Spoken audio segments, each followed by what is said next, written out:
Come on, Annie. Let's go to the movies.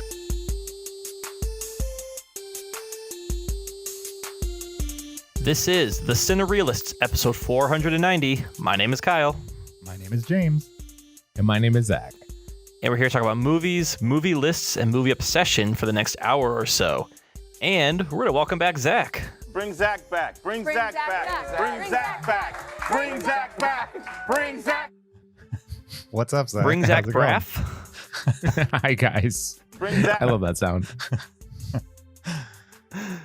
How's it going, Zach, Zach? welcome back. You're back. You've Thank been you. gone for 2 weeks. Where you been? I was in Montana. Nice. You say it with such resignation. This is in Montana. Was this a City Slickers thing, or what was going on? You know, I do not remember the plot of City Slickers at all, so I don't know. People who don't know how to like round up cattle pay to go on a vacation where they learn how to round up cattle, and they're all from the big city and they don't know anything about, being a cowboy. Well, then it definitely wasn't, because I definitely know how to be a cowboy. Oh, okay. So it wasn't that at all. Sure. Zach, being a Kid Rock fan does not make you a cowboy. I agree with that. I'm with you 100%. Oh, right. Doesn't make him a cowboy either. Kid Rock. No. He was super famous. Oh yeah. He should not have been. Can I tell you guys something I learned about Kid Rock Sure. while Yeah. in Montana? Then I'm going to tell you why he he- should have been famous. He was part of the new metal genre of music. I don't know about that. That's the word in Montana. I would put him in like rap rock territory, but not new metal. I don't know. Take it up I with mean- other people. I would say rap rock and new metal were cousins. So they're maybe swimming in the same pool, but they were in the same circles. Maybe. Do you want to know something else about Kid Rock? Yeah.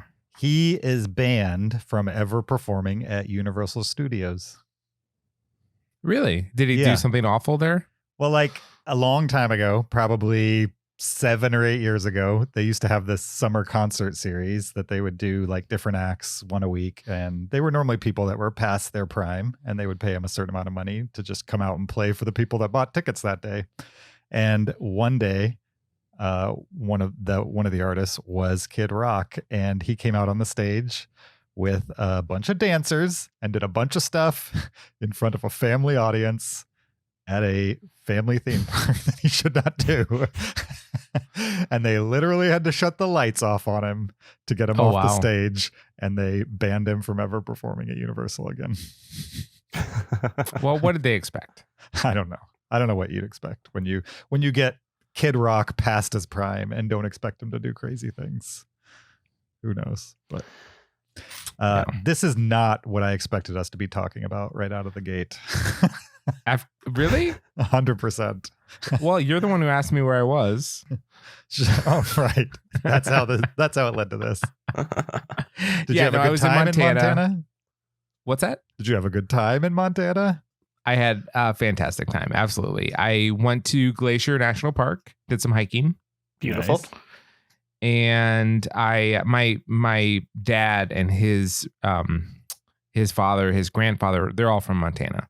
So I was Nice. kind of checking out, where they used to live, getting a feel for it myself. It was cool. Do you still have family Wasn't in the your area? grandfather the mayor of this town? My great grandfather was mayor of a town in Montana, just north of Missoula. And so I went to the town. It's like 2,000 people, and went to City Hall and was talking to them, and they like opened up the safe for me, and I found the minutes from 1917 where my great grandfather had to like sign off on each page. It was so cool. That's awesome. Yeah. Very cool. Did you get to take So yeah, photos no family of it? left in Montana. Did you get to take photos of it or anything? Oh yeah. Nice. Yeah, they had copies of all the newspapers. So from like 1920 to 1939, my great-grandfather or my grandfather were mentioned probably once a week in the newspaper. That's awesome. With these ridiculous articles of like, he hosted a party and these 3 people were invited and they served this for dinner. That would be the article. You sent me some pictures of the newspaper, and they were incredibly mundane articles just about like what happened yesterday. Yeah. But like oddly intriguing, I found. Well, because they were written with such like seriousness to their prose. Yeah. Everybody in town needed to know who the mayor was eating with. Yeah. Yeah. A goal of mine was to find where my grandfather lived when my dad was born.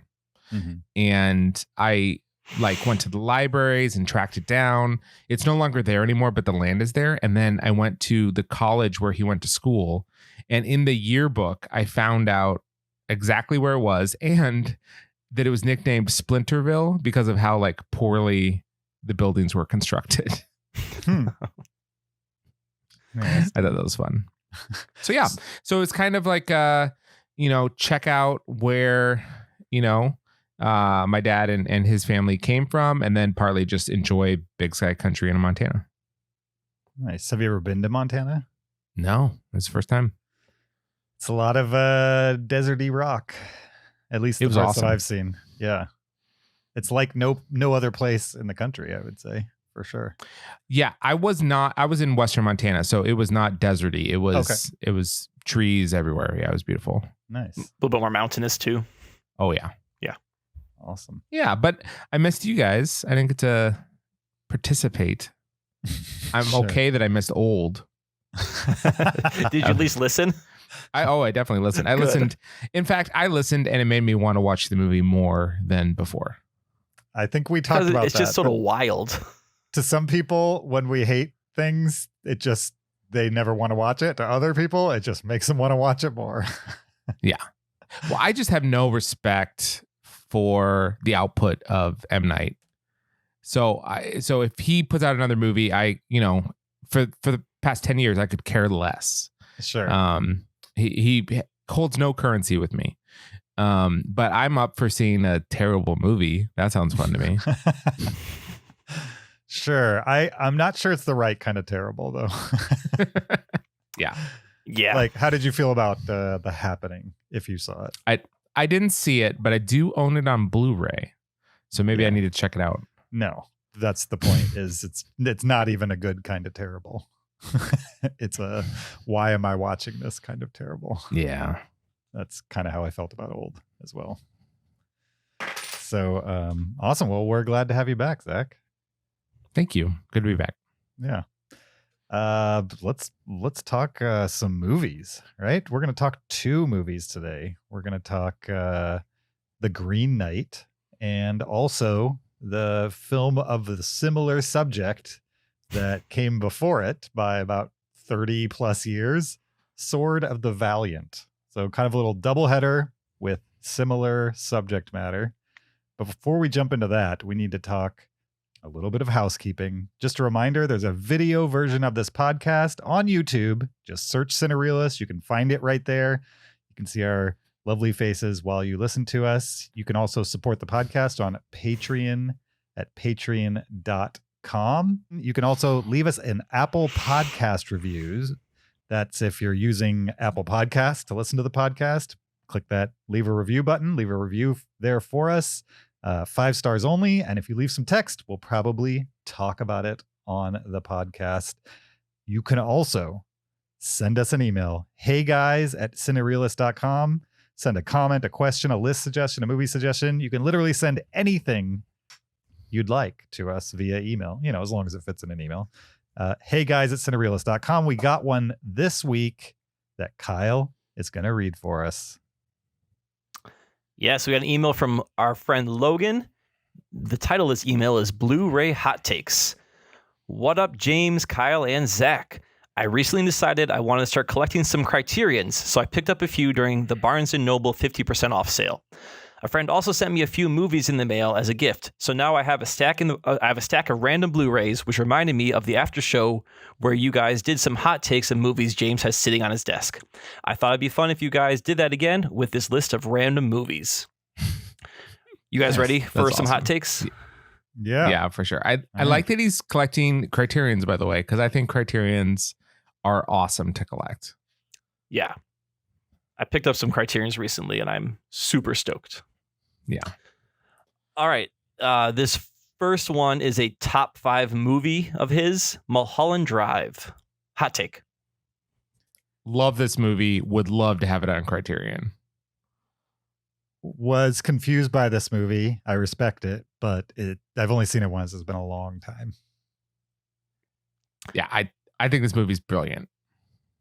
I don't care for it. What? That is a hot take. I You don't don't- care hot take. for it. I totally I don't get care that for it. sentiment. Oh my goodness. I've seen it twice. I saw it when it came out. I was like, okay, this is a little weird. And then I watched it a couple years ago as I understood Lynch better, and I think he's made better movies. Interesting. Wow. When little grandma and grandpa are crawling around on the floor, that was dumb. It was like, at that point, like, what am I watching? This has some of, I think, the most impactful scenes in cinema. I can think of at least 2 or 3 from this movie that are just insane, like how incredible they are. There are moments, but as a whole package, I don't think it's very good. Oh, it's great. All right, well, It's great. these are hot takes, so let's move on. That was a spicy take. The spicy take. This next one is his favorite Wes Anderson, Moonrise Kingdom. Yeah. I like it, but I'm not sure. It's definitely not my favorite Wes Anderson movie, but I do like that movie. I fell asleep during it. I don't know if it It's needs a all- Criterion release, but It's also one of the few Wes Anderson movies you can find on Blu-ray that is not Criterion. Most of them are Criterion only. how pretentious. All right, this next is a sci-fi classic that he has never seen, but if you're going to own something on Criterion, this is perfect. Solaris. Which Solaris, the original or the The original. I'm going to assume this is the Criterion. Tarkovsky, not the Steven Soderbergh 2002 George Clooney Criterion edition. Okay. Haven't seen the original. Only seen the George Clooney version. Did not like. It's the original is somewhat impenetrable, Mhm. but intriguing. I liked it. Mhm. I need to revisit this one. I've been giving Tarkovsky a second chance recently, so Good. Yeah. this needs a second chance. James, you like Stalker, didn't you? I did. Stalker in space. All right. Yeah, that's fair. There's another Tarkovsky movie with like a really long 12-minute shot where a guy walks back and forth in a pool. Do you know about Yep. that movie? I think- Nostalgia. That was like the next one on my list. Should I watch that? James, so can I tell you a little bit about this film? Sure. In college, I saw just that scene, Mm-hmm. right? And it had a huge impact on me. Like it's absolutely one of my 10 favorite scenes in all of movies, for sure. Okay. It had a gigantic impact on me. Zach, Kyle? what's the title of this movie? Nostalgia. Nostalgia? Nostalgia. Yeah. But Nostalgia. Yeah, but it's yes, but in English, in Russian yes. it's nostalgia. Okay. I just thought you didn't know how to say the word nostalgia. No. No. It means nostalgia, but it's a Russian film. Yeah. Anyways, Okay. Anyway. that scene absolutely blew me away. And so I haven't seen the movie. To be honest, I'm kind of saving it because I just want to like savor it whenever I do watch it. So I'm literally waiting for just the perfect moment to watch that movie. So you Because I love can't. Tarkovsky. I love that scene. So you can't tell me whether I need to see it. No, but I can tell you that scene is you need to see. So if that's the only way you're going to consume it. All right. Cool. All right. Next up, another Lynch film, Dune. He's reading the book series. He's ready to dive into Lynch's Dune. Yeah. This is one I watched maybe just a few years ago, and it is not good. I would say. But it's not good in like a weird way. It's kind of fun. Mm, It kind of falls apart in the second half, but it's weird. I found like a it not Borman good film. in a hard to watch kind of way, not in a fun way. So David It's kind Lynch of like was sort of the Valiant version of Yeah. Dune. I think it's a fair comparison. David Lynch wasn't he the original director, or he was on the short list of directors for Return of the Jedi? Well, I hadn't heard And that, but it's possible. Yeah, I'm like 80% sure this is true, but someone can fact check me if they want to. Anyway, he was either the original director or a shortlist director for Return of the Jedi. It didn't work out. He went on to make Dune instead. So I watched Dune, and I think this is what a David Lynch Star Wars film would have looked like. Yeah, that's why I'm glad it did not happen. Well, also the source material is Dune, so it's not going to be as conventional as Star Wars. I mean, Dune is No. pretty odd. It's dense, too. It's a lot to get on the screen in a feature length. I think the Villeneuve Dune is only going to be the first half of the first book. Okay, so I've been curious about that because it seems like it's almost inadaptable as a movie, but if he's going to take just a portion, that makes more sense. Well, is he taking just a portion because he wants to make a part 2? Yes. For I'm afraid that's not going to happen. Do you think the sequel will be called Dunes? No, I don't. Have either of you read Dune? No. I've never read Dune. I saw the sci-fi miniseries like from the 2000s. Okay. So that's practically the same. No, I'm just saying, like, I'm familiar with the greater story. Like, Okay. My entry point is not David Lynch. I gotcha. Okay. I am contemplating listening to the audiobook before the movie comes out. Oh, so you're not going to read it either then? No, that would count as reading. Sure. No. You can listen to it. Pretty sure reading's the act of using your eyeballs. Oh my goodness, such an ableist take. I got to draw lines to the sand on this one. We can't all All do right. everything, Zach. And his final movie hot take, and I'm going to get this name wrong, Jodorowsky's Dune.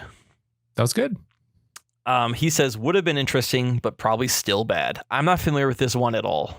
It's a documentary about how they were going to make a Dune, and it never came to be. Okay. And that Dune was going to be just a fever dream, and the documentary is awesome. Yeah, have you heard of Jodorowsky? The director? I have not, no.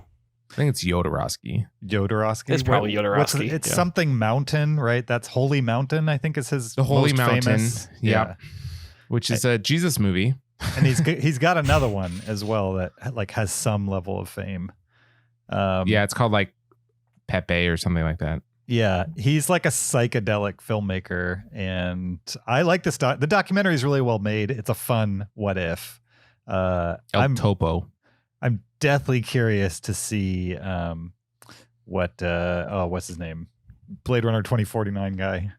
I'm drawing a blank. Villeneuve, what his version of Dune is, because Dune, if it's anything like the version that Lynch made, it's just not a story for me. So Yeah. I mean, I think he can pull it off, but we'll see. The Lynch movie has so much like internal monologue and telepathy. Mm-hmm. And it's just- Exposition. yeah, it's really poorly done. Yeah, Jodorowsky, The Holy Mountain, if you guys haven't seen it and you just want to see something that is different, you know what I mean? Like it's unlike any movie you've ever seen, no matter how many movies you've seen. Mm-hmm. It's worth a watch just to see someone doing something completely different on film. But Sure. it's got a Jesus in it, so I had to see it. Well, it's got Jesus in it, then I got to put on the list. Yeah, I wouldn't say it's an Orthodox Jesus. Yep. Well, cool. Thank you, Logan, for writing in. He says, keep it Cinereal, you movie lovers. He's talking to you I guys. feel like I'm I not a read that movie like from Home Alone. Keep it Cinereal, you movie lovers. Filthy animals. That's great. That's perfect. Yeah. Thank you, Logan. Well, I mean, Logan gave us that list of movies to do hot takes on, but I just happen to have a stack of Blu-rays on my desk, so we should just keep this train rolling, right? Give him some that he didn't know that we were going to do hot takes on. Let's do it. Right? And Do it. I didn't remember in the email him talking specifically about Criterion, so I actually have 2 stacks, and I'll just let you guys pick the stack of 4Ks or the stack of Criterions. Let's do Criterions. Criterion. Yeah, Keep keep it going. rolling. It's a smaller both. stack, and I actually haven't opened it yet. So give me one Oh, second. so we got to Oh. watch you open it with your dirty fingernails. Yeah, with my dirty fingernails. Ugh. Here we go. They're not all Criterion in here, Okay. Oh, Well, then man. 4K. The goalposts keep moving. but there are 4 Criterions. But the I first don't get out of bed non-Criterion, for 4 Criterion. the Jack Ryan 5-movie collection on Blu-ray. Remember these movies? Oh, yeah. That's a winner right there. That's it. Sure. Is that all on one disc? There's cram 5 no. movies on there. No, it's Okay, a little good. thicker. A little thicker than normal. Patriot Games, Hunt for Red October. That's a good movie. Sum of All Fears, Clear and Present Danger. And then the one everybody hates, Shadow Recruit. Oh, so they're not, it's more than just the Harrison Ford Jack Yeah. Ryans. It's all Oh yeah, just the Jack Ryans in general, I think. Jack Ryan's a dynasty. Then you've got Have either on- of you guys Go ahead. watched the Jim Halpert Prime TV show? Yeah. How was No. that? If you like 24, you'll love the the Jim Halpert Okay. version. Great. Okay. Battle Royale. You ever seen that movie? Oh, Yeah, I've seen it. I the- do not like that movie. It's the original, aka Yeah, Hunger, the original. Yep. rated R Hunger Games. Mm-hmm. Then you've got Black Snake Moan. You ever seen that? Christina Ricci. Yeah. Is that where Samuel Jackson chains Christina Ricci to his radiator Yeah, for because her own good? she's just too wild a white girl, so he's got to chain her up. I liked the jazz scene at the end. Sure. Okay, now we're into the Criterions. The Thin Red Ooh. Line. Ooh, I'm jealous That's a of good that. one. Yeah, good choice. Never seen Terrence it. Malick. Never You seen it. haven't? Oh wait, is this a war movie? I have seen this. Yep. Yeah, it's a World War war II movie. I mean, got it's a bunch Terrence of people Malick in it, World right? War II movie. Yeah, it's got everyone in it. Yeah. Okay, I have seen this. Then we've got 8.5. Yeah, a lot of people have said it's one of the 10 best movies ever made. Have you guys seen it? I've never seen it. Yeah, I've seen it. I've seen it. I don't care for it that much. All right. I don't care for it either. But it's certainly influential. I'm not It's tied certainly to Vin these. Diesel's favorite movie. I'm not tied to these, but I got a good price, so I figured I'd watch them, and if I want to keep them, I will. If not, they can go away. Yeah. Pierre LaFou. Yes. Oh, is this on my James. watch list? Never seen it. So is yeah, this movie is so cool. Really? You know how like Cool Hand Luke is like if you're like a really interesting person, Cool Hand Luke is your favorite movie, and that's like a sign of like, wow, you're a very interesting person. I want to get to know you more.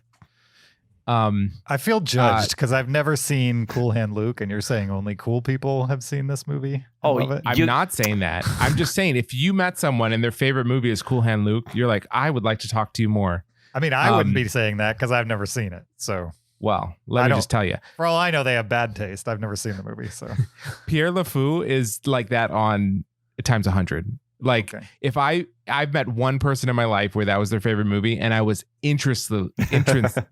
I was immediately just intrigued, and I wanted to know more. That movie is so cool. It's a Nice. French movie from the 60s. Sure. Have you guys seen Le Samurai? Yeah. So I haven't seen Pierre LaFou, but it sounds like you're describing Le Samurai to me. No, totally. Le Samurai totally fits in that category, but that's black Yeah. and white. Pierre LaFou is in like Technicolor, and there's a lot of blood. The Samurai's color. It's just drab. It is? Oh, okay. It's drab color. Yeah, we're not talking like Umbrellas and Cherbourg color. Pierre LaFou is Umbrellas of Cherbourg. Wait. It's very bright colors. The Samurai or La Samurai? Le Samurai. Le Samurai. Yeah. That's like a series of movies, right? No. I don't know. I think it's the one. You're thinking of like Sanjuro and stuff like this. This is called Le Samurai. Gotcha. Yeah, it's a French assassin movie. I have a Criterion box set that's like the Samurai series. I think it's 3 movies, and haven't watched it yet, but it's sitting on my shelf, which is probably what these will do. No. Watch Pierre LeFou and let me borrow it. I will watch it before the next top 10, last 10. Okay, nice. And then finally, I got High and Low. Oh, good movie. Which I've also never That's a 5 out of 5. That's a 5 out of 5 for me. I probably got a decent price because of this one. It's sealed, but if you look close, it's all busted. Oh. It's all cracked. So now I have to find a replacement case and break it open. What's a good price? What'd you get these at?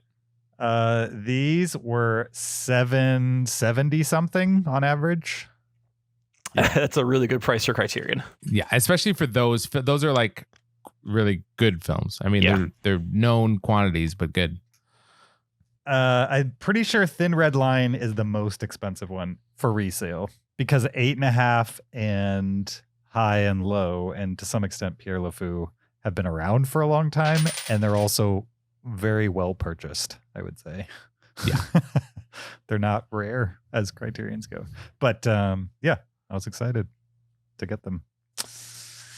Especially, I thought it was 4 movies I'd never seen before, but evidently only 3. Oh, so disappointing. Sorry, man. All right. Kyle has a check-in for us this week. Kyle, go ahead. I do have a check-in. Now, we all saw this movie in the theater, correct? Yeah. Yes. And did you guys see the trailers? I saw all of them. You saw all of them, James. Okay. Oh, good. Did you see the trailer for the A24 movie Lamb?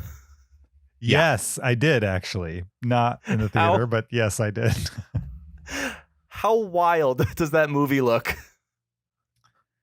It looks pretty creepy, I thought. I mean, it's A24, so it doesn't look that wild to me, to be honest. Okay, that has to be the A24est movie I've ever seen in a trailer form. The A24est? A24. So I'm watching this trailer, and for people who haven't seen it, I think it's about a family like of sheep farmers that then raise a sheep as a human. Mm-hmm. But all the other sheep seem really pissed about it. I can't quite tell what's going on. Right. So it's all these shots of like sheep looking really mad and like horror music. And then it just busts into the Beach Boys in the middle. What? Yeah, it's like I don't know. It's like a live action Shaun the Sheep. Yeah, but like with body dysmorphia issue or something like that. Sure. I have a guess of what the plot of that film is. Do you want to know? I do want to hear your guess. Yes. I think that the couple really wanted a kid and they had a miscarriage. And so she raised a lamb instead of the baby. And then the husband is really concerned by how she's looking at this lamb and treating it like it's a human. And then he kills the lamb. That's my guess of the plot. Oh, I think the husband and the wife are both fully invested in this from that trailer. Yeah, that's possible.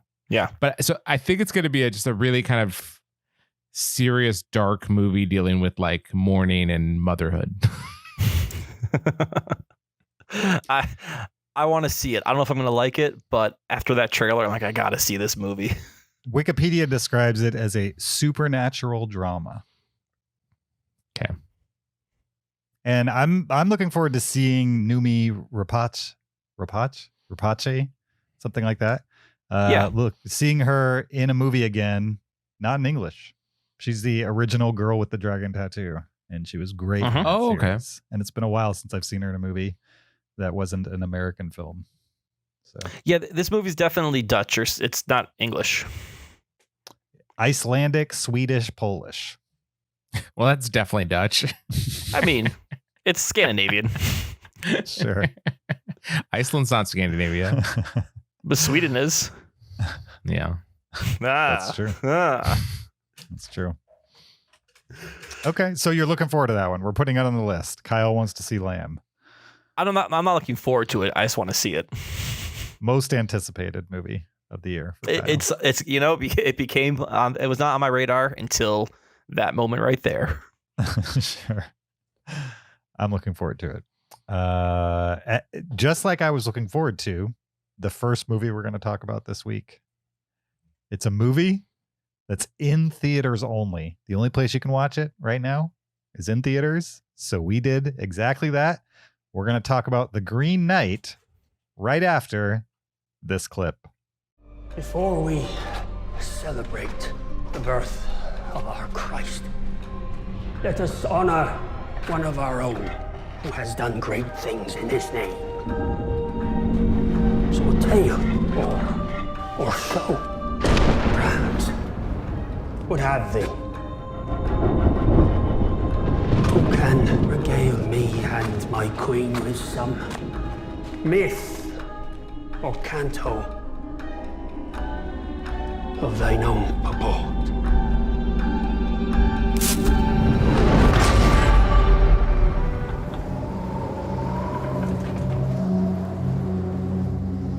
That was The Green Knight, an American epic medieval fantasy film directed by David Lowery, written by David Lowery, based on a story, Sir Gawain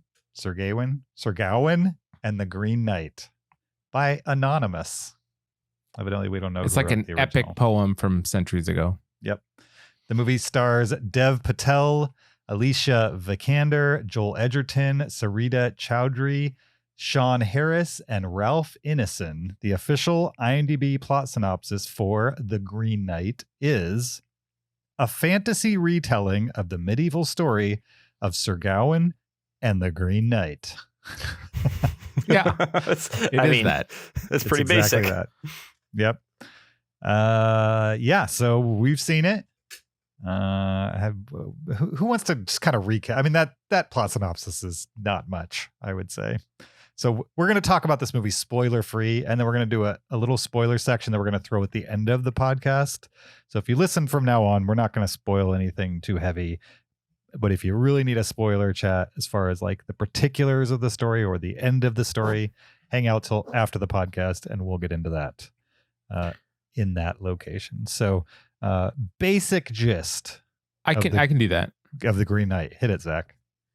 Okay, you have Gawain. He is a young guy. He's the nephew of King Arthur. Mm-hmm. Okay, but he's kind of a he's a ne'er-do-well. He doesn't care about being a knight or honor or anything like that. He's just kind of living for a good time and not living up to any great responsibilities or anything like that. Mm-hmm. But at a Christmas banquet, King Arthur kind of takes interest in him and he says, I've been ignoring you. I'm sorry about that. I should be investing time into you. And that kind of like put some wind under Gawain's sails. Mm-hmm. And then a mysterious stranger called the Green Knight shows up unexpectedly at the banquet. And he basically throws out a challenge. And he says, who is going to accept my game, my challenge?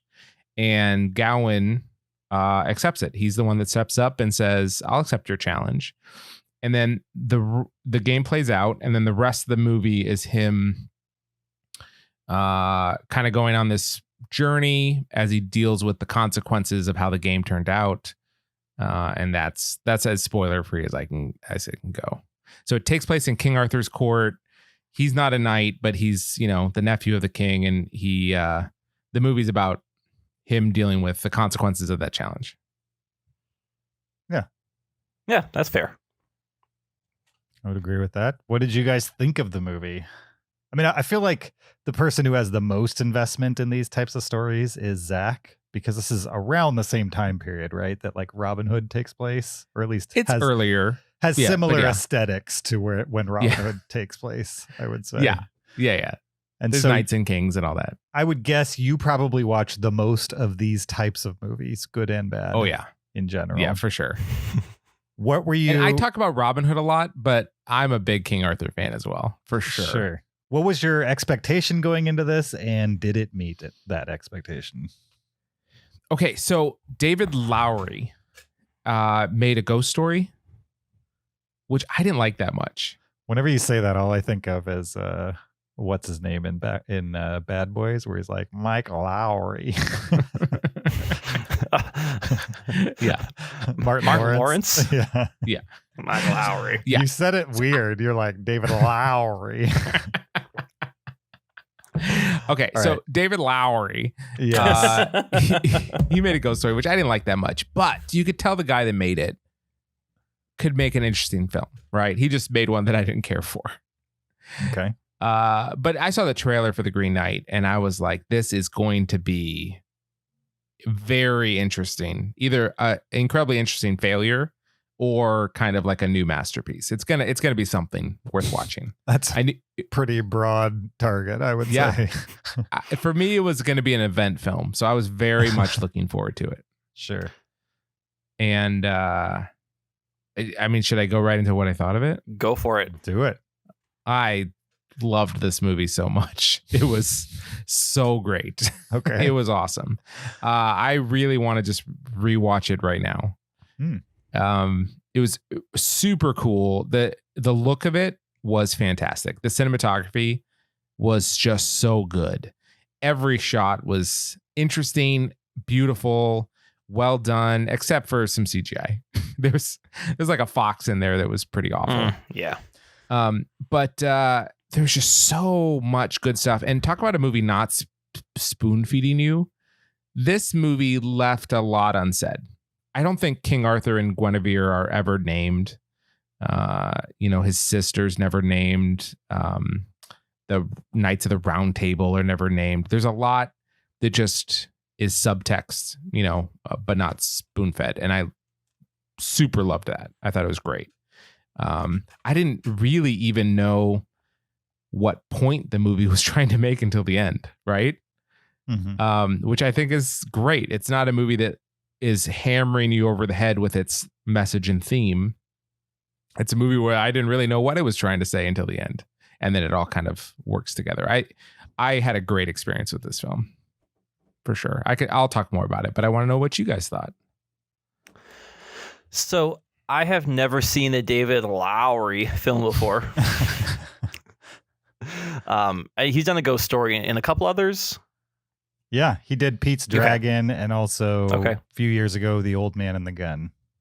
That's right. So this is my first entry to him. And I found this movie fascinating and frustrating at the same time. The fascinating stuff, like you said, Zach, the cinematography is beautiful. Like every shot in this movie is a painting. Everything is purposeful. Everything looks beautiful. There was never a time where I was looking at the screen and I was thinking like, oh, this is not fun to look at. And I liked that they had Dev Patel as the main character, right? Seeing someone who does not look like what a knight would look like in our, King Arthur's court playing the knight was awesome. And I agree there was a lot of subtext, and I didn't need them to be like, I'm King Arthur. These are my Knights of the Round Table. This is this. This is that.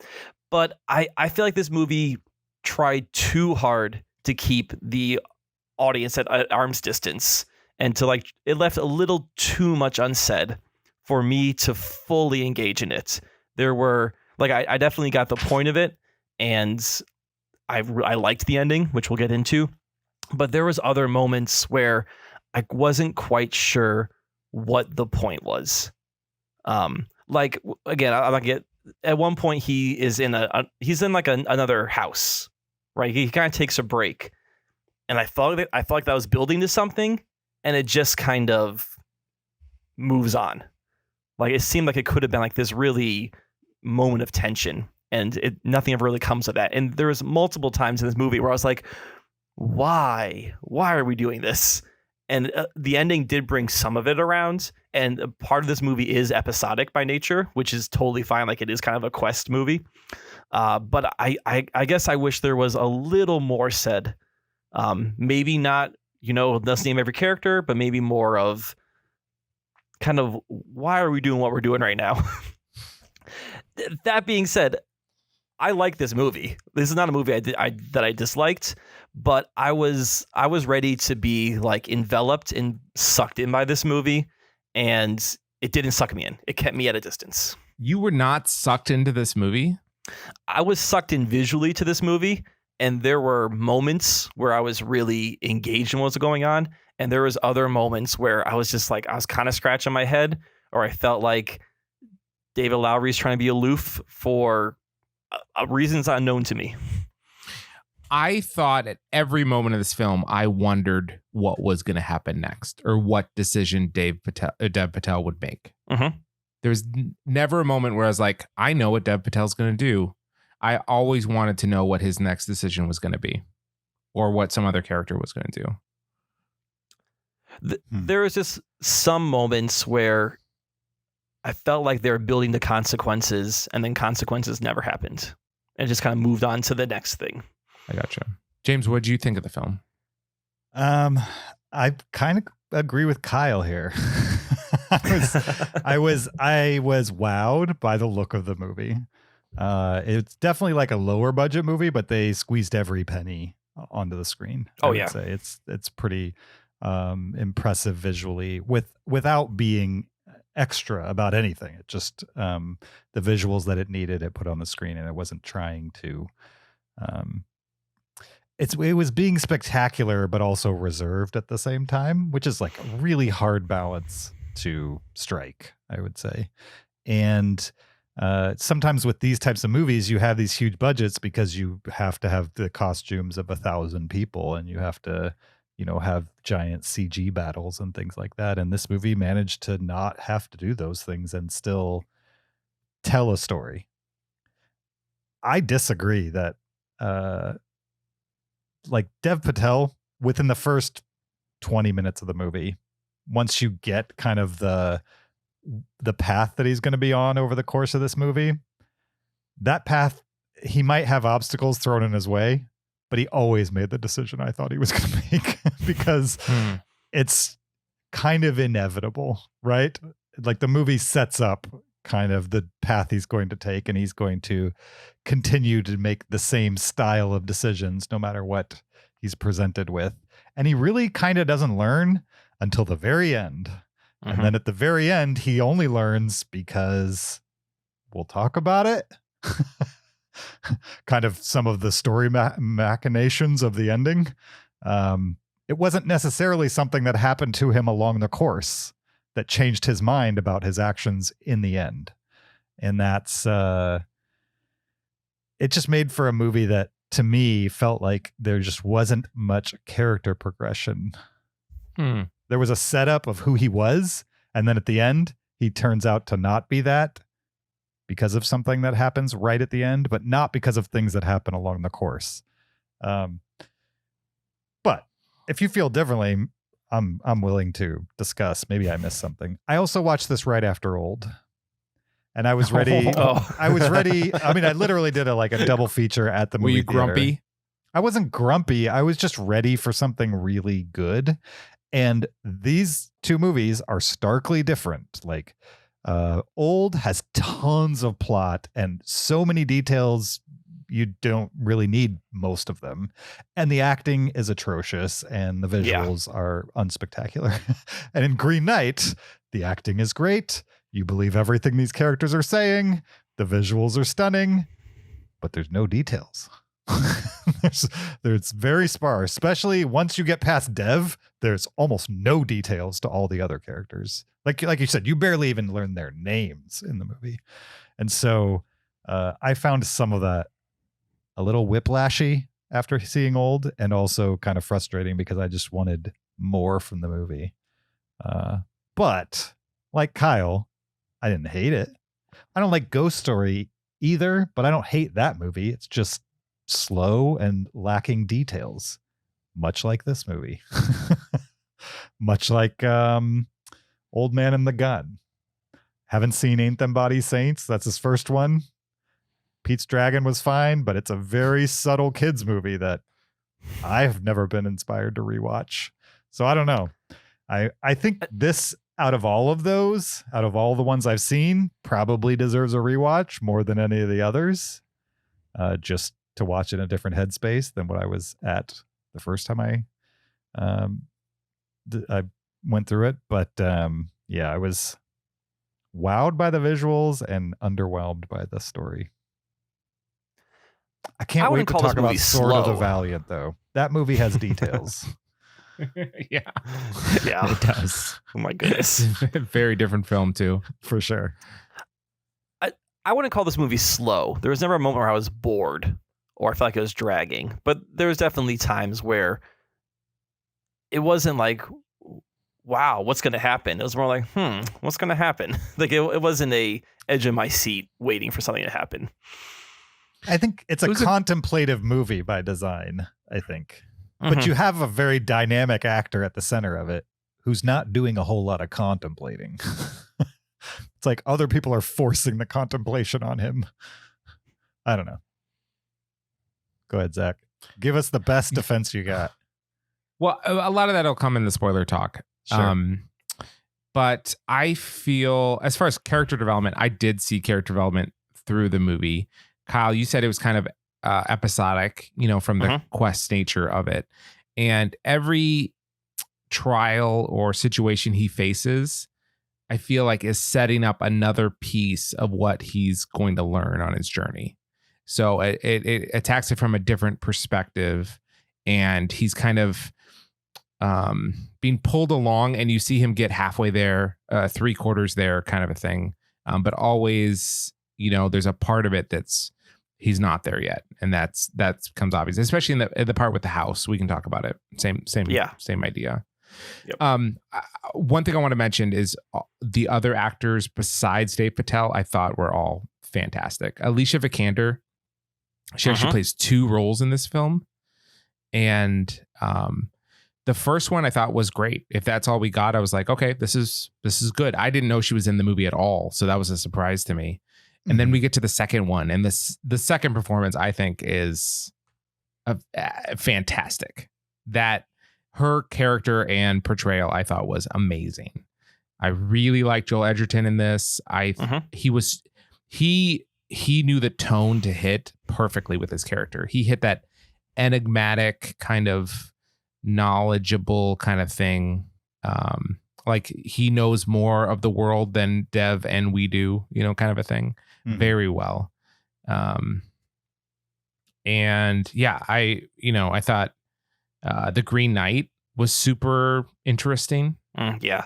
Even with the sound design of his voice and all of that, I thought was really intriguing. Yeah, I was into the movie. And I will say, we'll talk about the ending in spoiler chat, but I loved the ending. I thought it was so great. And especially where it ended, everything leading up to the ending, I couldn't have been happier with that. I think he nailed the ending as far as I say.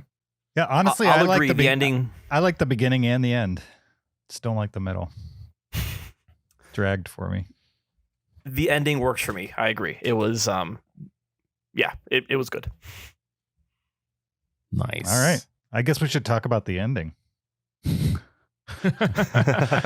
Before we do that, let's give this some letterbox stars. What are you guys gonna give The Green Knight? Kyle? 4 stars. James? 3. Okay. I'm only giving it 4.5 because I want to rewatch it again, but I could easily see it jumping up to a 5.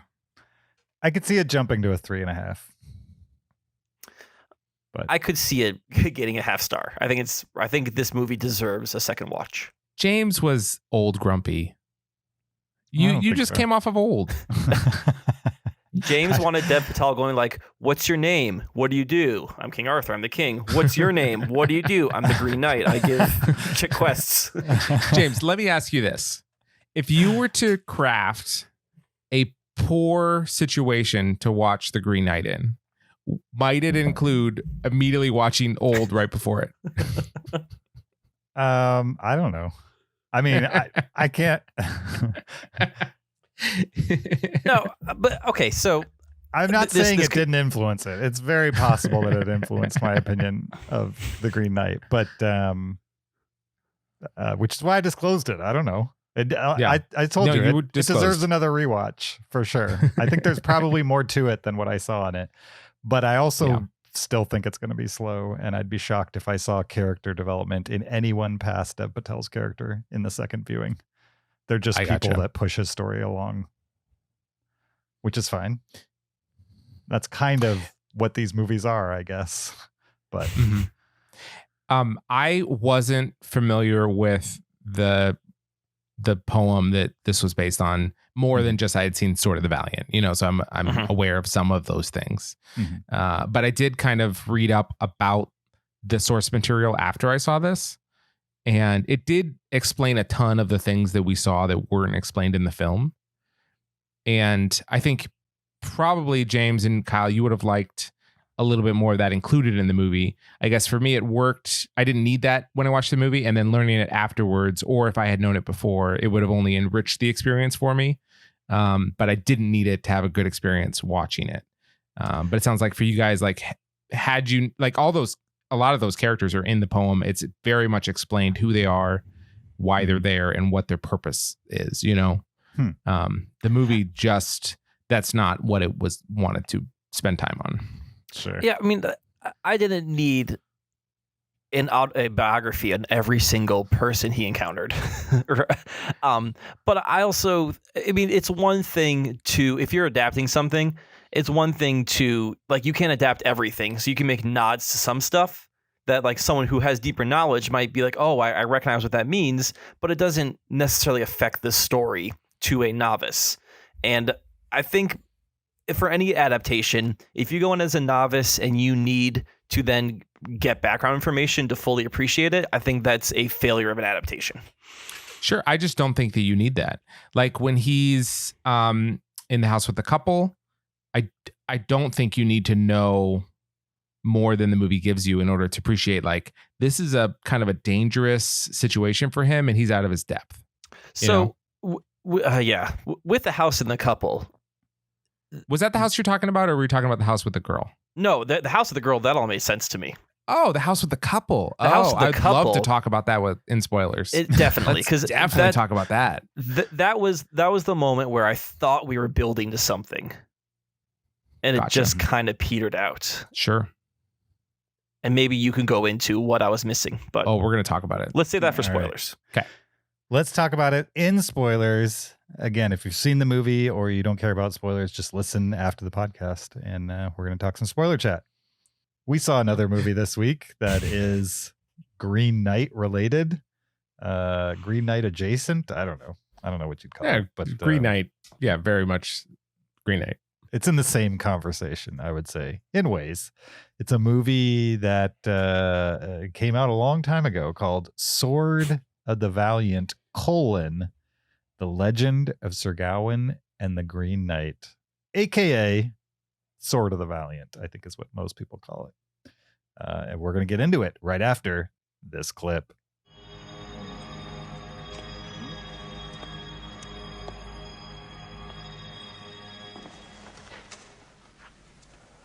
These young eyes have seen nothing of the world yet. Shall I snuff out their light? Shall these young lips grow cold before they have tasted life or touched a woman's cheek?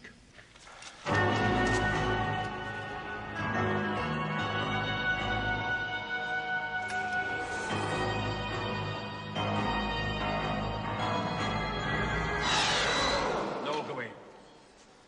You shall not die yet to defend their lack of courage. I came to challenge a man, not a beardless boy. I give you a year's grace to grow your beard. 12 sweet, short months of life to do with as you will. But when the seasons have come full circle, we shall meet again, and you shall pay your debt to me. That was Sword of the Valiant, The Legend of Sir Gawain and the Green Knight. It's a 1984 dramatic fantasy film directed by Stephen Weeks, starring Miles O'Keefe, Sean Connery, Cyril Clare, Trevor Howard, and Peter Cushing, amongst others.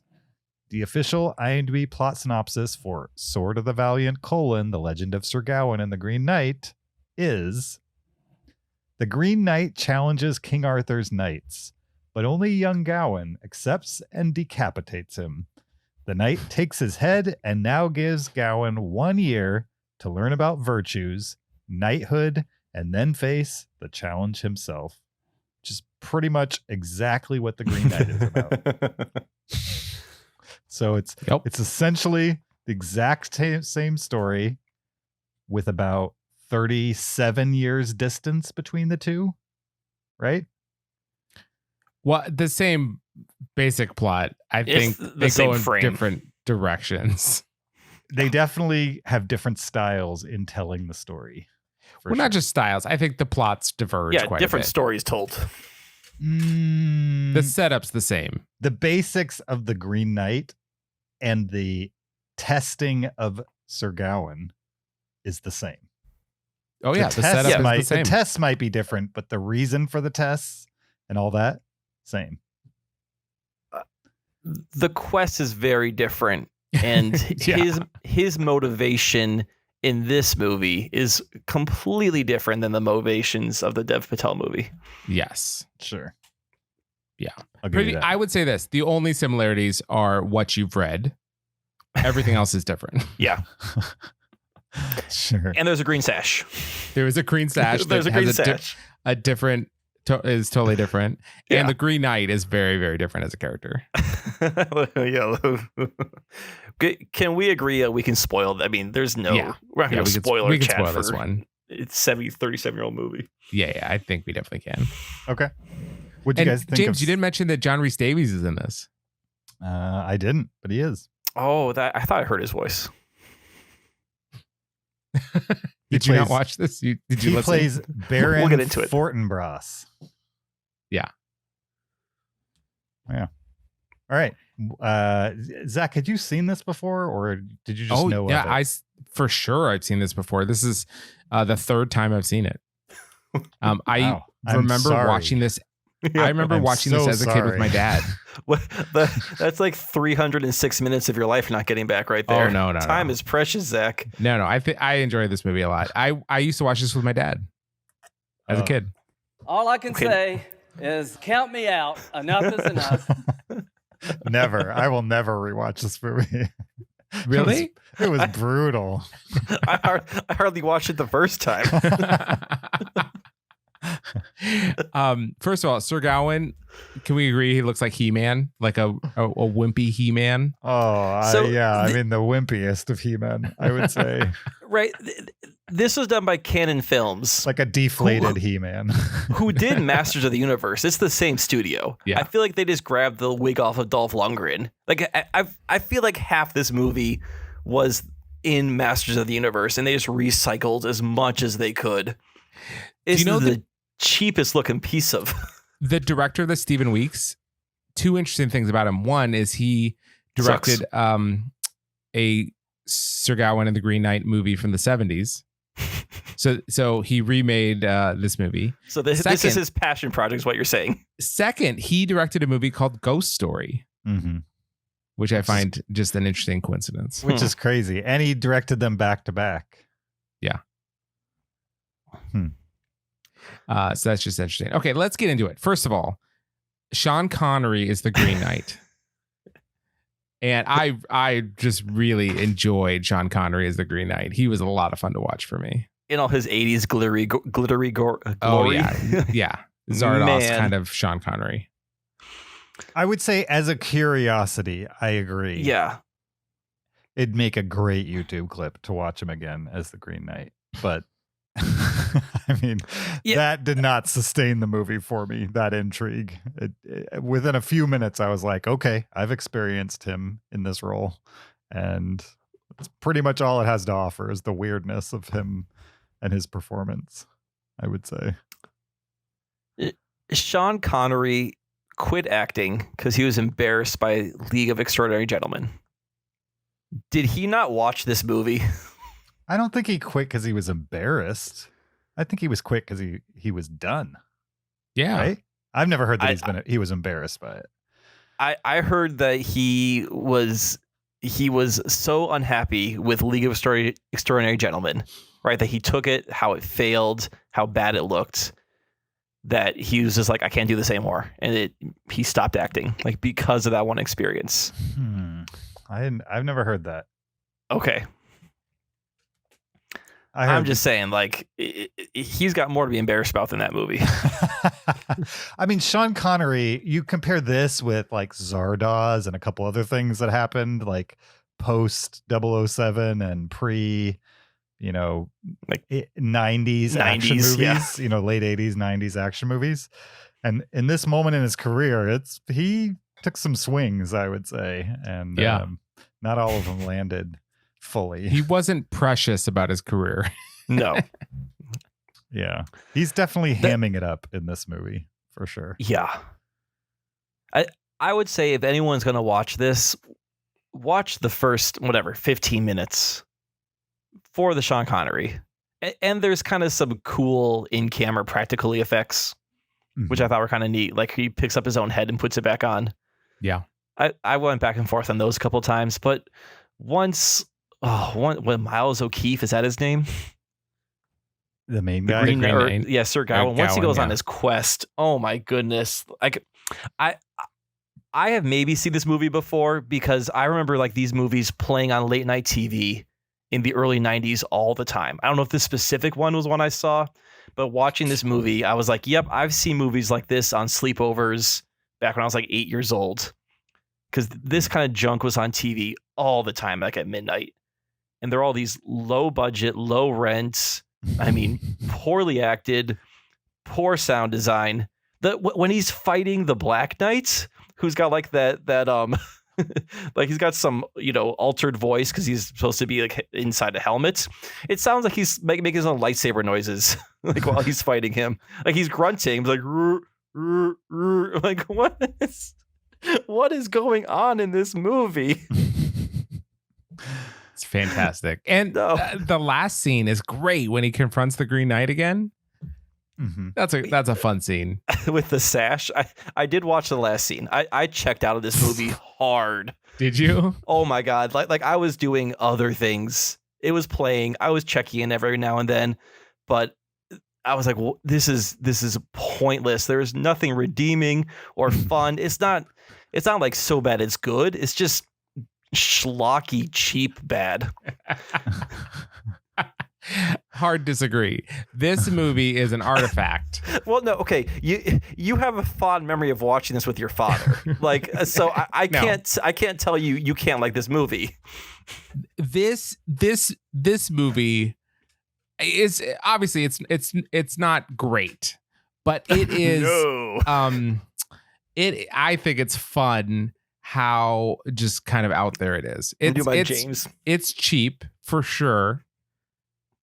But that's part of the charm. It's charming. It's not charming and it's not fun. It's Excalibur on a budget. It's what budget? I think it definitely had a budget. It just didn't know what to do with the money, I would say. It didn't know how to film anything.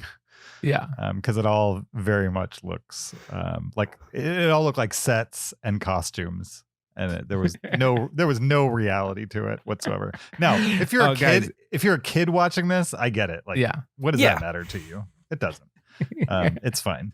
But I had a hard time getting through this one because the charm of the time period and the execution, like the clichéedness of the execution, was interesting for about 10 minutes, and then it kept going, and I was just like, okay. Because there are movies that I love that have the same aesthetic. Like Neverending Story has shades of this as well. There are scenes in Neverending Story that look very much like a set, and people in costume. Even The Princess Bride has moments where you're like, this isn't the most convincing production you've ever seen. But the story, the characterization, the humor, all of those things keep you engaged, right? This movie has none of that. It has a lot of attempts. None of them are good attempts. Yeah. You mean you didn't find Gawain to be a compelling actor? He was whiny and annoying through the movie. He's the Luke Skywalker of the Gawain verse. Yeah. The only reason we can call him an actor is because he was in a movie. He fulfilled the role of what an actor is, as in someone who pretends to be someone else in a movie. Yeah, it was pretty brutal. But I could see, I have the Brat Patrol on my top 100. If you grew up with this and you have some kind of weird connection to it, I get it. How cool is that first scene, though? Sean Connery's head gets chopped off and he picks it up. Yeah, puts it back on. Yeah. That was cool. There's another one of those like in camera effects where something weird happens that, obviously someone was off camera handing him something. I was okay with it with Sean Connery. And then once we just focused on Miles O'Keefe and went on his stupid journey and he kept trying to find this woman, I was done. Did not care. I just thought of one thing for The Green Knight that I loved. It's a very minor thing. Can I just throw it in? As long as it's not about spoiler. The good movie we watched? It's not. Okay. When The Green Knight comes in, right? He kind of like breaks into the banquet. And everyone's kind of like grabbing their swords, unsure what to do. Like, is he going to attack us? That kind of thing. There's just this very short, subtle moment where King Arthur looks at Merlin. And, and then the Merlin kind of like very subtly glows red. And that's him like, using his foresight or whatever. And then he shakes his head at King Arthur. And it's like this super subtle color change as he's like doing his like magic thinking. And I was like, that is such a cool 5 seconds. We didn't mention Merlin in our Green Knight review. And he doesn't say a thing. He just pops in now and then. But he was cool looking. Yeah. Like his long beard, long hair, the old tattoos under his eyes. Mm-hmm. That was a awesome depiction of Merlin. Yeah, agreed. Anyways. Now, unlike this movie. This movie had a lot of high adventure and gave you a lot of details and was pretty much the exact opposite version of telling the basic story of the Green Knight. Yeah. And I hated this one more than than the things I disliked about Green Knight. I didn't hate Green Knight, but I did not like this movie at all. It was a task to get through. James, I think you just need to rewatch it. No. And I didn't even watch Old right before it. I watched it Old free. Did you? Now I know why you didn't like Old. Did you watch this right before you watched Old? No. Although I probably should have watched this before I watched Green Knight. I wonder if that would change my opinion. I don't know. Slightly more context. Yeah. He'd be like, why isn't he chasing a girl, Dev Patel? Come on. What story is this? Sure. No one taught these actors how to sword fight. They just handed them swords and said, have a fight. And it's literally like watching 6-year-olds swing and clash swords together. Like it's not even swordsmanship. It's just like, to swing. We'll throw the exact same sound effect in every single time you guys make contact. Yes. It's kind of interesting too, because in 1984, I mean, you can point to movies that were trying things with the camera, whereas this was like, oh, let's make a fantasy medieval film the same way they made it 20 years ago. We'll just make it look cheaper with with newer cameras. I don't know. It kind of looked like they had filmed it on VHS. Well, maybe you just watched a bad copy of it. I watched this in 4K. The 4K release. Yeah. Do you know what's really good lighting? Noon in California. Let's just film everything when the sun's just straight down on us. Kyle, we just can't please you. You hate it when everything's filmed at magic hour. You hate it when everything's filmed at noon. No, I'm just saying, I don't want everything to be filmed at one time the entire movie. Like the sun does rise and set. There is nights and day.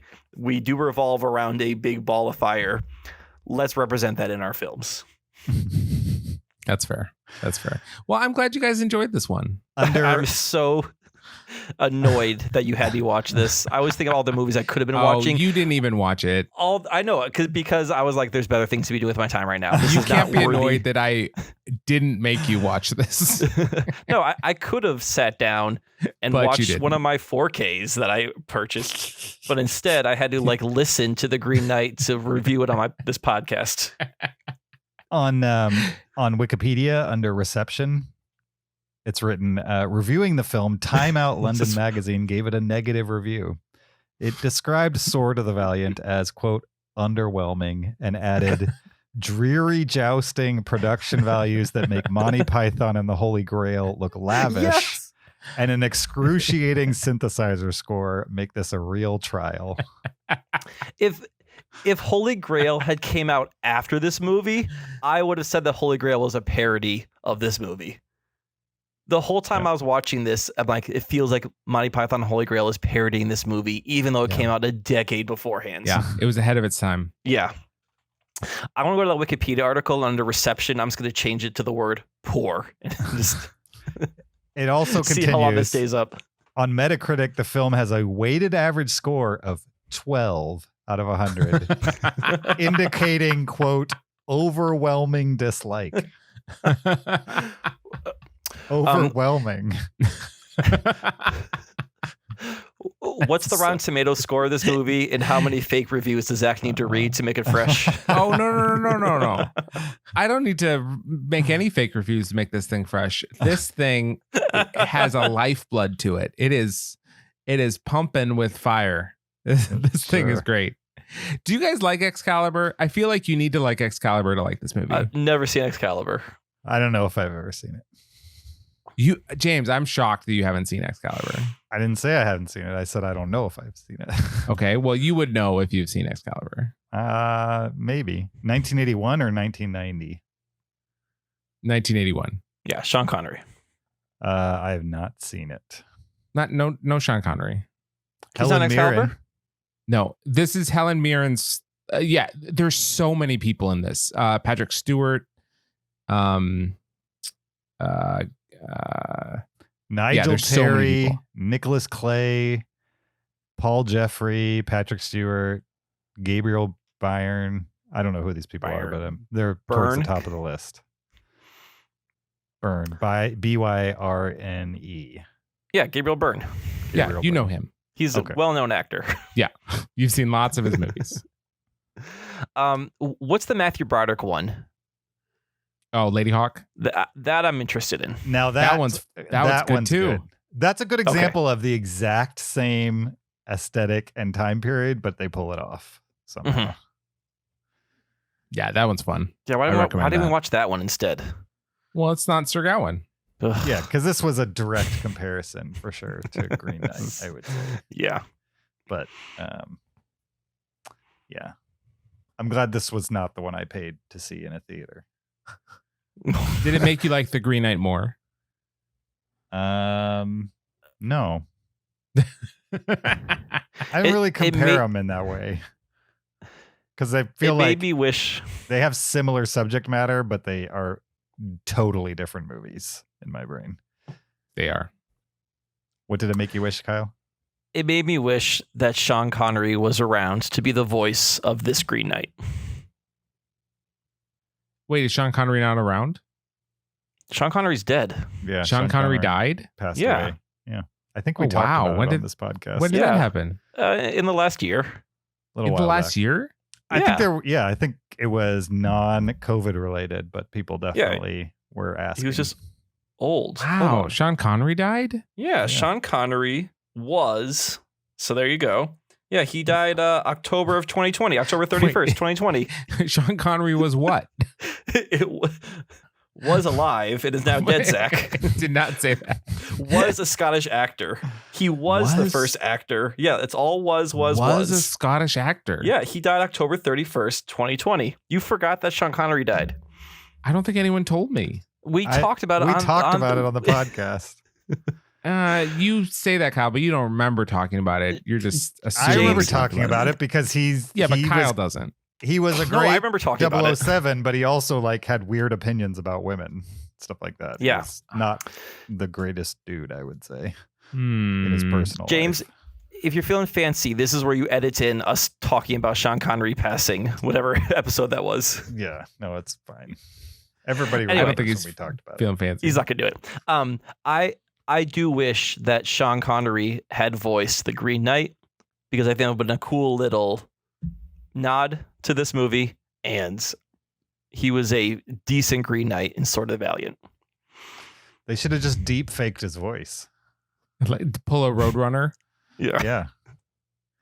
Or just make sure the dialogue matches lines from Dragonheart. You're good to go.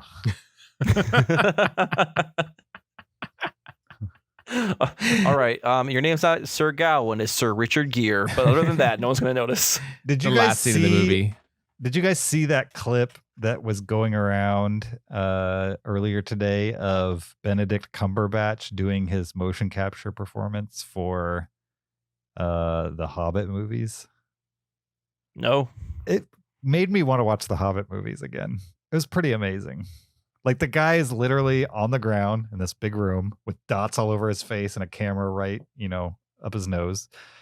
And he's on all fours acting like a dragon and just emoting like you've never seen before right into this camera. And I was shocked that that much of his performance was in that dragon. It was amazing. We mentioned Dragonheart and people voicing dragons. That's what spurred that. But if you've never seen that clip, I'm assuming just go to YouTube and type Hobbit Cumberbatch motion capture. I don't know. But it was good. I'll send you guys the link afterwards. Maybe I'll put the link in the description. There we go. Ooh. Okay. If I remember, I'll do that. I'm also going to correct myself right now. I'm pretty sure Richard Gere was in First Knight and not He was. Dragonheart. Okay, Yeah. so don't write in. I caught myself. Good catch. Anything else with Sword of the Valiant? Next movie Zach recommends I'm skipping. I don't think he recommended this. I think he I just didn't said it would recommend be it. interesting. I thought this would be an interesting pairing to the Green Knight. Yeah. I don't think it was interesting. It's definitely a pairing. Well, you would know. You haven't seen this film. But James, you can weigh in. Sure. Now I'm kind of curious to watch Gawain and the Green Knight, which was directed by the same guy 11 years earlier. So this was actually his second attempt at the movie, and this is what he put out. James, I literally have already pulled it up at my library, and I'm gonna watch it. All right. Well, you tell me if it's worth watching. It's definitely 30 minutes shorter. The 70s version of it is. Yeah. So that's a loss. Right. But it also does not have the oddity of Sean Connery playing a wackadoodle. So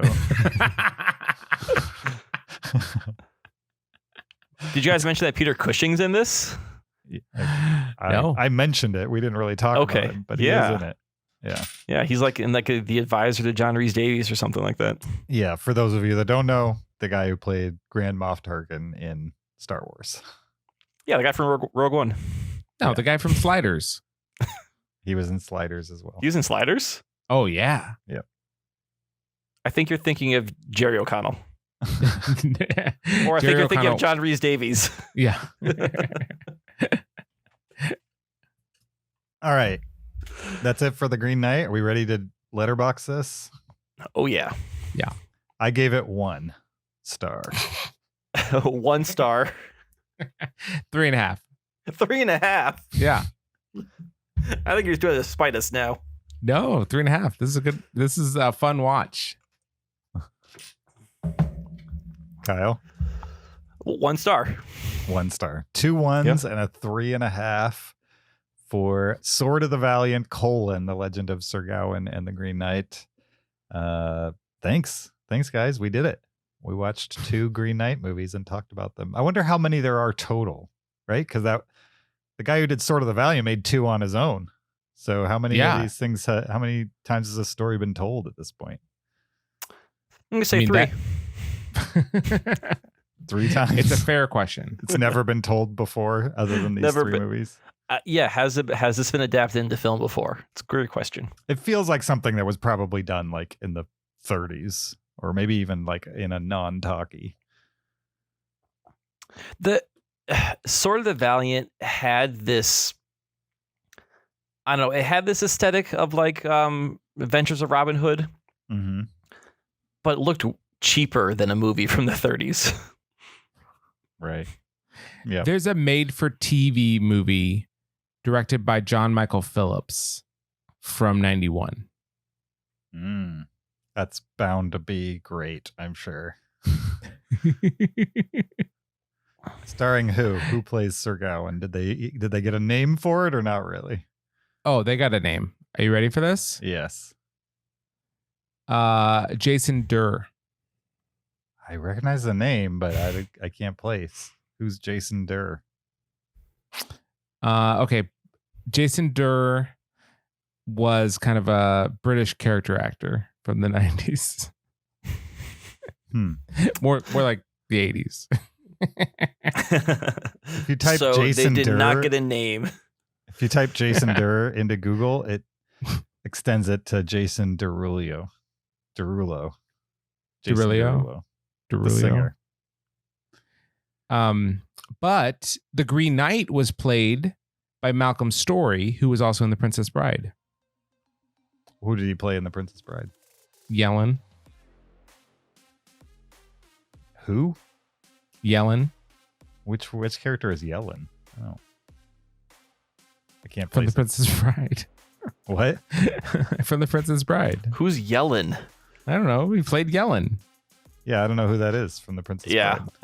Okay, so he played a character no one can remember for The Princess Bride. No, just no one knew his name. Sure. He was he had the big handlebar mustache. Nope. Nope. I've seen Princess Bride probably 5 dozen times. Don't remember anybody with a handlebar mustache. Sure, it's in there. Don't remember. The mutton chops. He had the mutton chops. Nope. I can't believe you forgot Yellen. It's sad, really. All right. Well, thank you for listening to this episode 490 of the Cinereelists. We appreciate your listenership. Don't forget, check out the video version on YouTube. Support the podcast on Patreon. Leave us an Apple Podcast review or send us an email to heyguys@cinereelists.com. You can also find us on social media on Facebook, Twitter, and Instagram at Cinereelists, or you can follow me on my personal Twitter or Letterboxd account at YoJRB. You can follow me on Twitter or Letterboxd at Shaubin. You can find me on Letterboxd at Peter SKB. Next week, we will be talking Suicide Squad, which is now available on HBO Max and in movie theaters. We'll be talking the new James Gunn version as well as the old David Ayer version from 5 years ago. Which, have you guys seen that one? I haven't. You have not. I have. Kyle has. Kyle, did you see it when it was originally released or recently? Yeah, I saw it in theaters. Nice. All right, cool. So we're going to compare, and we've been doing a lot of like double feature things instead of going into lists. Maybe after that we'll go into a list. But yeah. If you want to hear Green Knight spoilers, stick around. If not, keep it cinereal.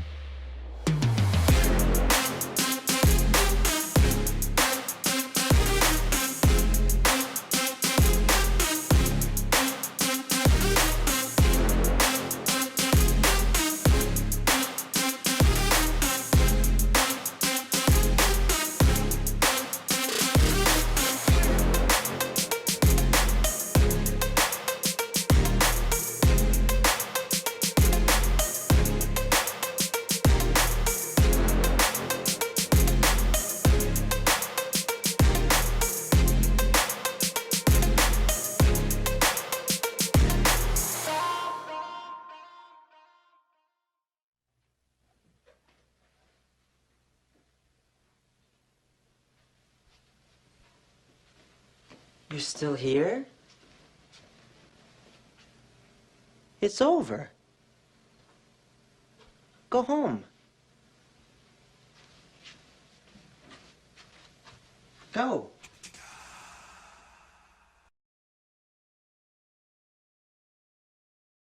This is spoilers for The Green Knight. If you have seen the movie and want to hear some spoiler chat, listen on. If you have not seen the movie and you don't care, you could listen on as well. If you've not seen the movie and you don't want it spoiled for you, why are you listening to this? We're about to spoil it. So be forewarned.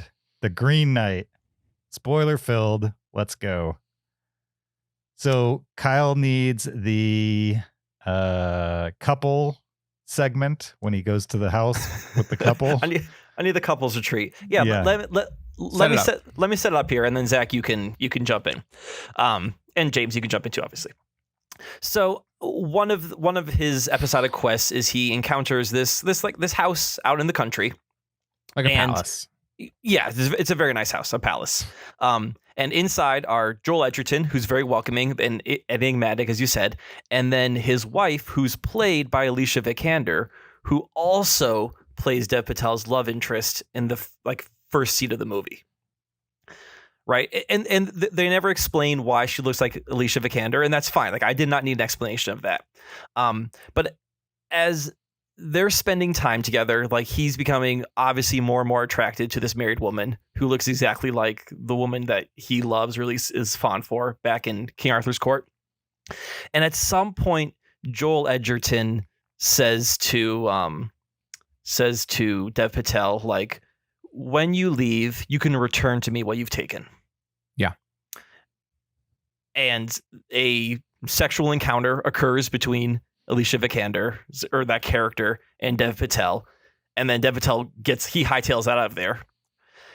Joel Edgerton encounters him, and you think it's going to be like this big conflict of like, all right, you took something from me, my wife, now you must return that to me. And I was waiting for like that to be this big moment of conflict, not necessarily like a battle, but for it to be like this moment of tension.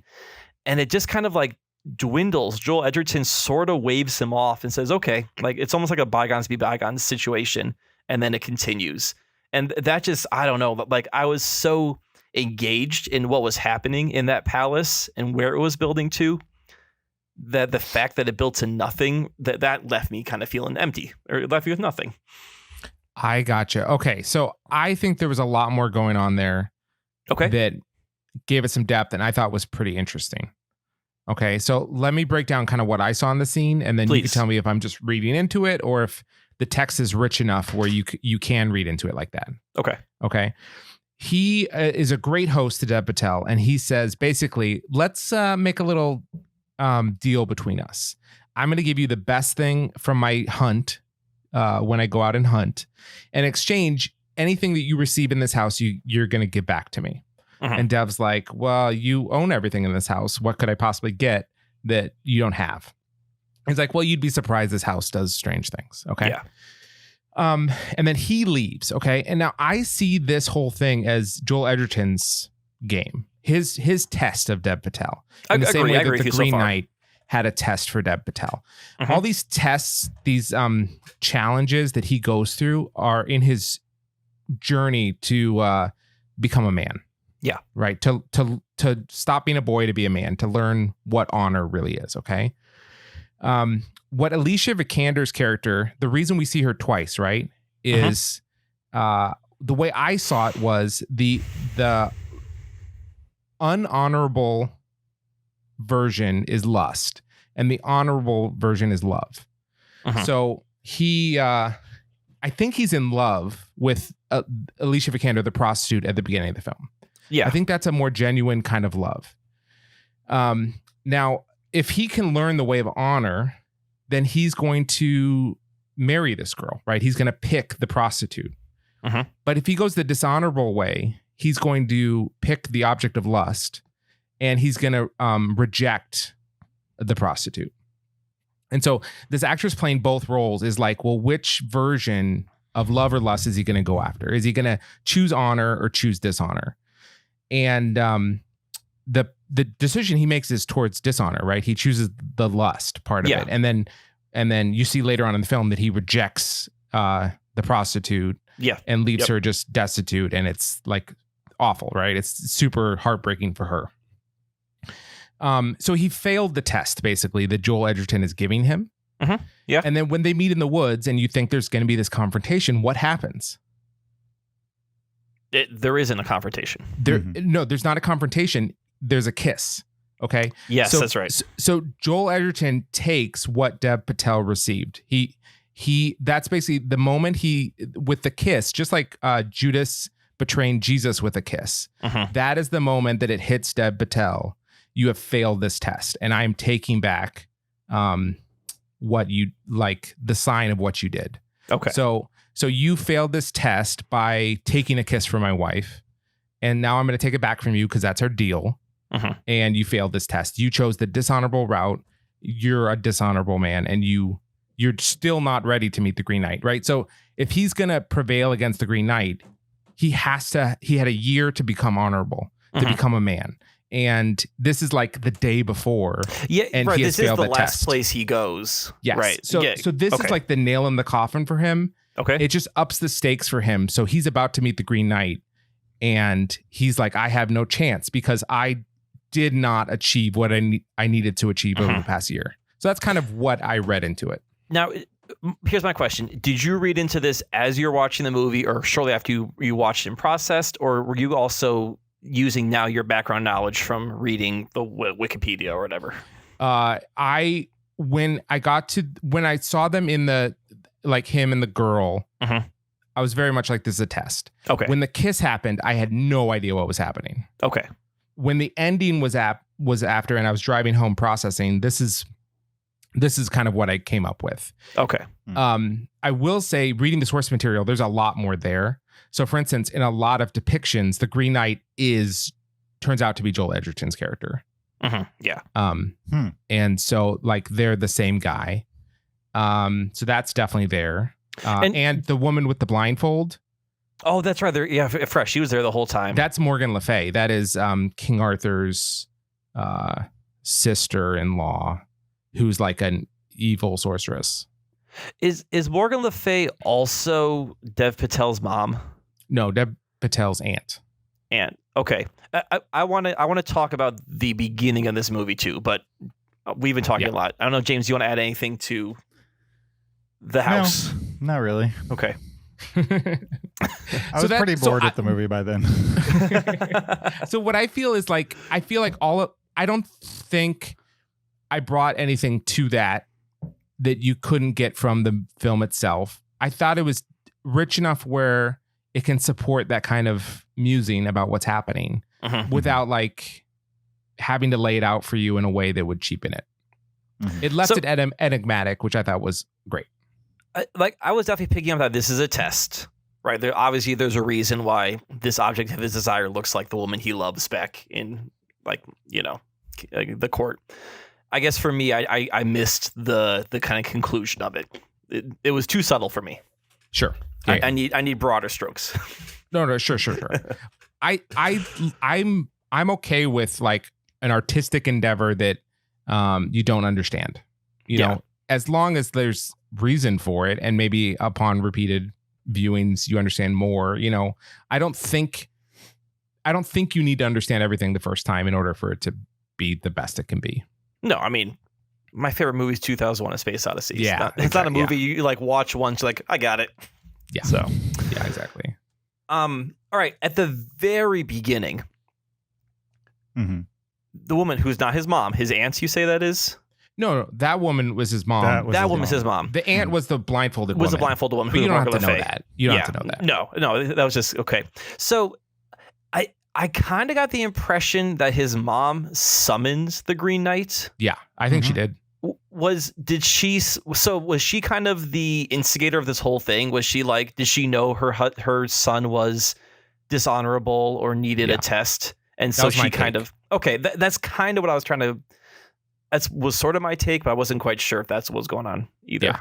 Because her son came home and he'd like spent all night at the brothel, and she's like, where were you? And kind of a thing. And so basically she's like, how do I push my son into manhood? So she's just hoping that this guy will show up and challenge anyone in the court, and her son will take the challenge. Yeah, I mean, she certainly had some magical guidance there, but yeah. Yeah, definitely. And she's like, hey, Arthur, give him a little pep talk before this guy shows up. I need them. Yeah. No, I think She's definitely. playing I with think she fire. also knows that he's not really in danger either by the Green Knight. Oh, yeah, there's a whole thing with the sash, too, throughout the movie. Oh, I thought the sash was awesome. And that's maybe one of the few things that it has in common with Sword of the Valiant. Sword of the Valiant. Is they both had that sash. Yeah. Right, because he had to give up the sash at the end. That was kind of the whole thing. Yeah. Yeah. Okay. Like he could. Did he? He could. Yeah. So basically, if you're looking at this idea of, is he going to grow up? Is he going to choose honor? Is he going to be a knight worthy of the Round Table? Mhm. Every second he has that sash, he is being cowardly, right? He's cheating. Yeah. Yeah. And so he looks back at his life. He lives a full life of a full temptation of Christ. And yeah, that's the ending right there. Yeah. This is very much like temptation, the last temptation of Christ. Very much. Yeah. But he looks back at his life and he's like, this is absolutely not the life that I want to choose, because I lived a cowardly life. I created my own kind of myth, and it is absolutely not with honor, not something worth living. My kingdom is made of sand, kind of a thing. Mhm. And he would give anything to go back to that moment and choose the honorable thing and accept the consequences, be as they may. And lucky for him, those consequences were not lethal. It was just a joke. It was a game from the Green Knight. And that decision is going to set his life on a totally different path, because he acted out of courage, not cowardice. Yeah. Right, but either way, he wasn't going to die. No, I think yes. If he had acted as a coward, he would not have died, but he would have lived a unfulfilled life, as we saw, a hollow life rather than a where he rejects At no Vikander. point did a magical sash save his life? Well, so I don't know if the sash was actually magical, or if I don't just think the it fact was that anything. It was that just he was given to him. told And it it's was just a sash. Yeah. but like the idea is he thinks it's magical. He thinks Sure. it's protecting him. Yeah. Right. So until he lets go of that token, at all times he thinks he's invincible. Yeah. The point is not if he would have lived or died. Yeah. The point is, what is a life worth living? Mhm. So if he had chosen not to give up the sash, his life was not worth living in the same way as if he decided to, have honor and get rid of the sash. So his physical life wasn't in danger either way, but what that life meant was very much in the balance. Mm-hmm. Yeah. I forgot to mention this in our early review, but at the very end of the movie, like when the Green Knight, he says his last words, and then the shot is like the stump with the words Green Knight carved into it. The guy next to me immediately shot out of his seat and left the theater. Like, not even the credits rolled. It was like Green Knight. He was up and out of that theater. Did you guys stay and see the end credit scene? No, but I just read that there was one. Yeah. There was an end credit scene? Yeah, there was. Oh, I mean, I watched a good chunk of the credits, but I also didn't want to be in a theater anymore. So it was a very short scene. It was a little girl crawling over and picking up the crown and putting it on her head. So like so little she's crawling, or like crawling because she was probably 2.5, 2. Okay. And So, she's yeah, crawling she's at 2. Virtually. No, a she's just baby. playing on the ground. Oh, She's okay. playing on the ground. Was that supposed to be like his daughter? It's not said at all. My Okay. thinking was it was the daughter that he gave up in the flash forward scene. Yeah, remember what movie we're watching? They weren't explaining who that kid was. Then she shows the camera. Hi, I'm the daughter he never had. I think it was enough to say that his future looks very different than it did before, right? Yeah. Like he's passing on his kingdom, right? Whereas in his life before was his castle's being attacked and he's about to die. Yeah, he was king to the end. Yeah. Yep. James, I'm just watching you as we're talking about this, and you're just Sure. like, ugh. this movie. I mean, it's a movie that could be made in, I don't know, 45 minutes, but instead it's 2 hours and 10 minutes long. I mean, like what you're describing, what we've described over the course of this is like a good hour's worth of movie. It's not 2 hours and 10 minutes worth of movie. I don't know what I would take. What would you take out? What scene did you feel like, oh, that was a waste of my time? Like, we didn't even talk about what's his name who played that, what's the kid's name? You can get rid of the drug tripping scene. You can get rid of Barry Coogan. You could get rid of the Barry. You could get rid of the Barry Keoghan stuff. Although I liked that stuff. I thought that was interesting. The mugging? Yeah, I thought the mugging was interesting. And it sets up like, being able to see your future and make a different choice if you don't like what you're seeing. Yeah, you could cut it out, but why would you want to? It was great. Sure, but there were other sections that were not as intriguing that could go, and it wouldn't change the overall arc of Dev Patel, I would say. The Fox stuff got a little long. The Fox in general was not good, I would say. No, it was bad CG, and there was a lot of following the Fox around the forest. Yeah, for a movie the CG wasn't good. For a movie that really took care to make sure everything in the frame was flawless, I would say it was shocking how bad the Fox was at times. The Fox was bad, but can we all agree how great it was to see a fox tromping around the forest? Just in general. Didn't that make Robin Hood. I found it distracting. And he talked. It was great. Yeah. And the Giants, weren't the Giants cool? Oh, the Giants were, that was weird. And it was sort of like edge of the world stuff. But I took it as very much like Dev Patel knows nothing of the world. He is so young and inexperienced, and he is just scratching the surface, and he is way beyond his depth. That's just, the world is bigger than you can imagine. And I thought that was cool. Yeah, I mean, the insights you've given on, your thoughts about the movie, I don't necessarily disagree with any of them. It just wasn't that interesting. You know what I mean? Like, I could see all of it. It all makes sense. And maybe with some distance and a rewatch, I'll be more intrigued by all of that. But I generally understood all the things you've talked about too. I haven't reminisced on them. I haven't, really thought about it. I ruminated on it. I think part of what shaped my viewing is I watched The Sixth Sense and Unbreakable immediately before watching this movie. It would probably change everything. Yep. I think we have to now, in every review, first say what are the first 4 movies we watched before this. Yeah, to find out if you're old grumpy or not. But I do think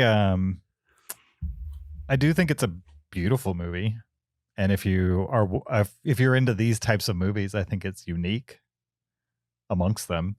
But I do think it's slow movie.